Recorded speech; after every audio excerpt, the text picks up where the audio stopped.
Hey everyone, welcome to another installment of Harry Potter Theory.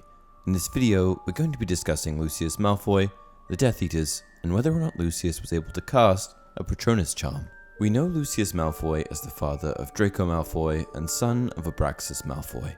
He was a proud pureblood wizard that hailed from the Malfoy family, and had every intention of living up to his pureblood status. To the Malfoys, and Lucius to a significant degree, reputation was everything. And it was this obsession with image, keeping up appearances, and preserving the population of pureblood witches and wizards that drove Lucius to join the Death Eaters. The forerunners to what would eventually become the Death Eaters were once described by Dumbledore as a mixture of the weak seeking protection, the ambitious seeking glory, and the thuggish seeking a leader who could show them more refined cruelty. The Death Eaters became known as a group of pureblood radical supremacists that served Lord Voldemort in the name of preserving blood purity. They made their perspective very clear. They didn't want muggle-born wizards or half-bloods. They wanted to keep the bloodlines pure. This supremacist viewpoint requires a very particular type of person, a bad person. So this opens up the question of whether or not any of them are able to conjure a Patronus charm, a very pure piece of magic. Before we jump into this further, let me first clear up what exactly a Patronus is. In essence, a Patronus is the result of a witch or wizard casting the Patronus charm. There are two types of Patronus charms, corporeal and incorporeal. The more basic form of the spell is the incorporeal, which assumes no animal form and simply resembles a burst of white vapor or smoke. The more advanced form of the spell is the conjuring of a corporeal Patronus. The ability to successfully cast a corporeal Patronus is considered an impressive feat in the wizarding world. The corporeal Patronus assumes the form of the witch or wizard's spirit animal, and varies extensively from witch to witch or wizard to wizard.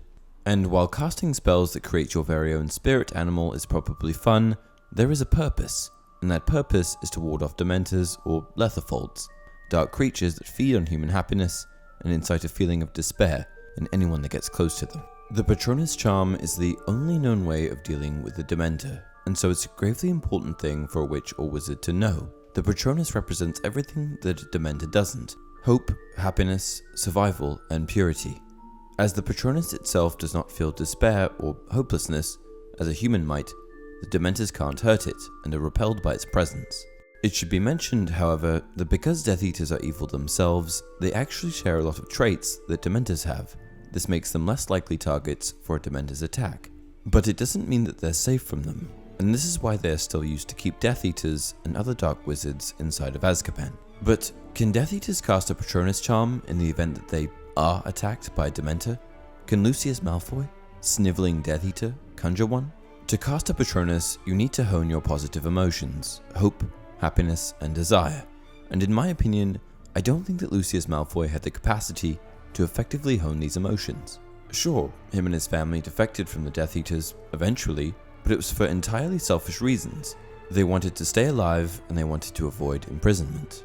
Lucius sort of loves his family, but in a lot of ways they are just pawns in his life, ways that he can sustain the pureblood Malfoy bloodline. He needs a son to keep the Malfoy name alive, and he needs a wife to have a son. Did he love them? Sure, somewhat, but was it love in its purest form? I don't think so. Lucius is actually quite an evil man, and while he did show some form of regret for what he did as a Death Eater, in part due to what it did to his family, his motivations were still mainly related to sustaining his image.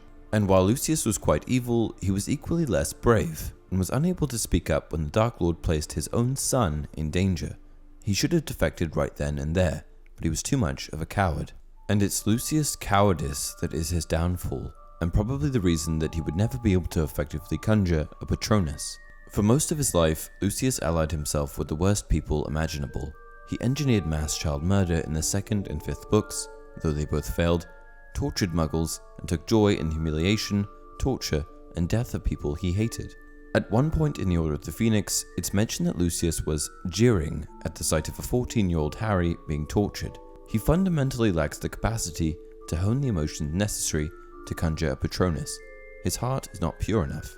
Additionally, it has been revealed by J.K. Rowling that Snape is in fact the only Death Eater able to produce a Patronus, and no dark wizard, not even Lord Voldemort, has been able to successfully produce one. Okay, so Lucius can't cast a Patronus, but if he could, What would it be? I have a theory.